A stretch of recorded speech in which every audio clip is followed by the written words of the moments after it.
Então, o que é que eu queria que você entendesse? Hoje nós estamos celebrando, e muitos não entendem isso, muitos até participam da ceia do Senhor, muitos até vêm para a fila, pega, sabe que está salvo, sabe que Jesus é Senhor e Salvador da sua vida, mas queridos, a nossa vida não se restringe.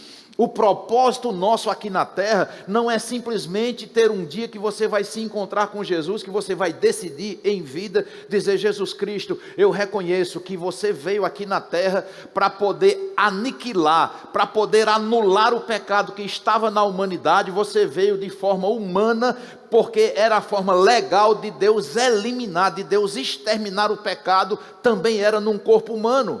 Então Jesus veio em forma humana, se absteve da sua divindade, para no corpo dele trucidar, eliminar o pecado. O que nós não entendemos, queridos, é que quando nós nos encontramos com Jesus, o nosso corpo físico, esse envelope que guarda, que é a estrutura que Deus criou para ter a sua alma e o espírito dentro desse corpo, porque nós somos um espírito, temos uma alma e habitamos num corpo. Então nós muitas vezes temos um encontro com Jesus, mas continuamos com a mesma cor de cabelo, com a mesma compleição física. Nós temos às vezes os mesmos hábitos de linguagem, num contexto de, se é carioca vai continuar chiando do mesmo jeito, se é nortista, se é paraibano vai ser oxente, e essas coisas não vão mudar. Mas eu queria que você entendesse que Deus não está agora pegando você e fazendo uma recalchutagem, fazendo uma guaribada, fazendo uma meia sola. Não, a Bíblia diz que em Cristo Jesus nós somos transformados em uma nova criatura. As coisas velhas se passaram, eis que tudo se fez novo. Coloca para mim 2 Coríntios 5,17, bem rapidinho, por favor, para mostrar para você na Bíblia o que é que eu estou dizendo, para você absorver isso, para você entender essa verdade. Olha o que é que a Bíblia diz lá, 2 Coríntios 5,17. Rapidinho, mídia, vamos lá, vamos agir.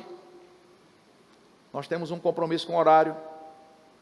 Acorda o pessoal da mídia, tem alguém cochilando aí. Chegou, glória a Deus. Assim que, olha o Deus de amor, olha o Deus de condição, olha o Deus que não impõe. Ele diz, se, esse se é, diga comigo, partícula, diga de novo com alto e bom som, diga partícula de condição. Na gramática é definido dessa forma. Então essa partícula de condição é que tudo que está depois do se, só acontece se. Amém? Então tudo que está depois do se, só acontece se alguém está em Cristo, é nova criatura, ou nova criatura é. As coisas velhas já passaram e eis que algumas coisas se fizeram novas. Tudo se fez novo.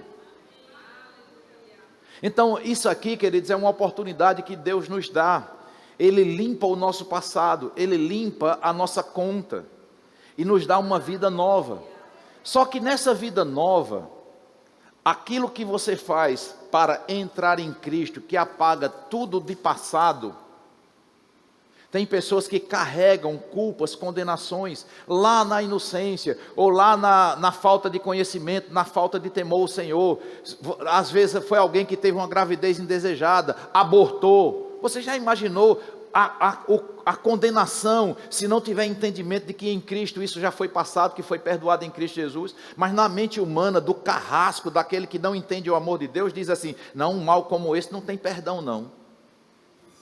Você sabia que o apóstolo Paulo, que escreveu mais da metade do Novo Testamento, ele consentia com a morte de cristãos, e Deus restaurou a vida dele e fez com que ele fosse um grande instrumento para que eu e você hoje fôssemos abençoados. Inclusive esse texto que nós estamos lendo, foi o próprio Paulo, por inspiração divina, que escreveu para os Coríntios. Quem está entendendo isso? Então, queridos, em Cristo Jesus é uma mudança, não é uma adaptação, é uma vida completamente nova, não é uma combinação do velho com o novo, não é uma mistura.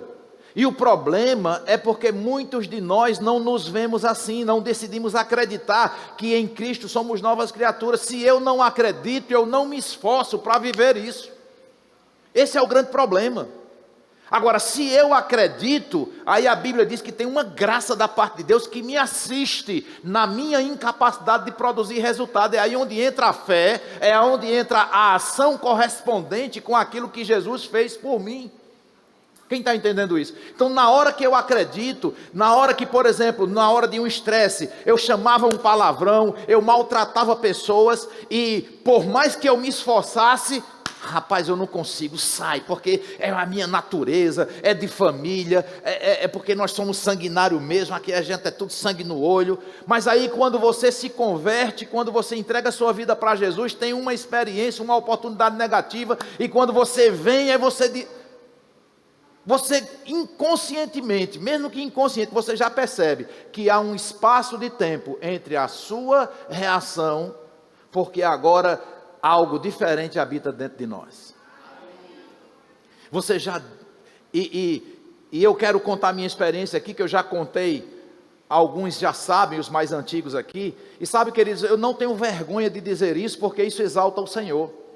Eu não tinha bom senso. Eu não tinha sensibilidade. Se você imaginar um repertório, eu acho que eu não tinha menos de 1000 piadas imorais.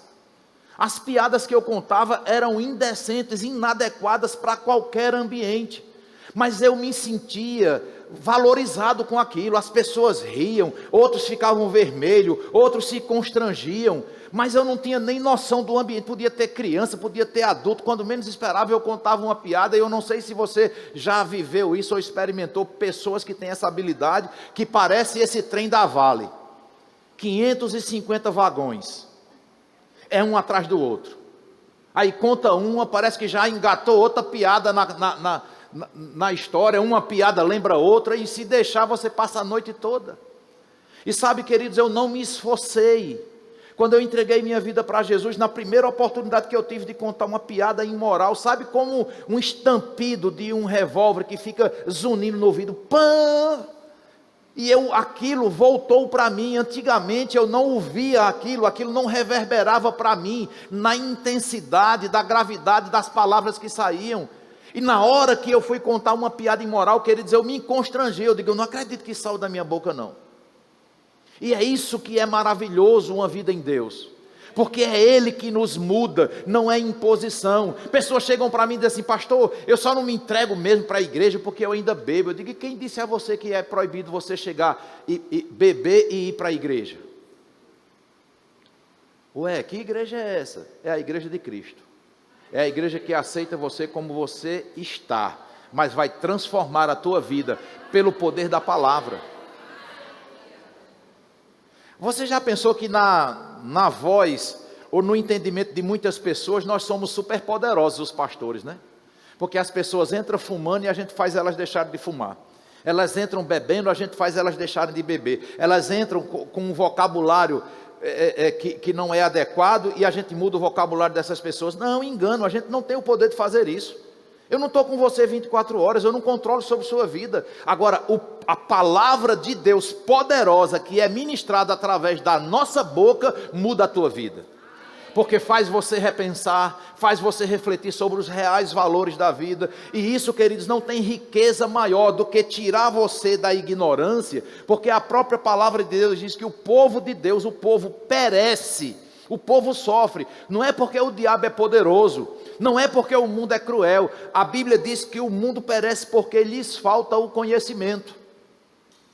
E faltar o conhecimento, sabe, queridos, por exemplo, o carro que a gente está hoje, se o pneu baixar a pressão, o computador de bordo acusa lá, verifique pressão dos pneus, verifique pressão dos pneus. Eu parei o carro,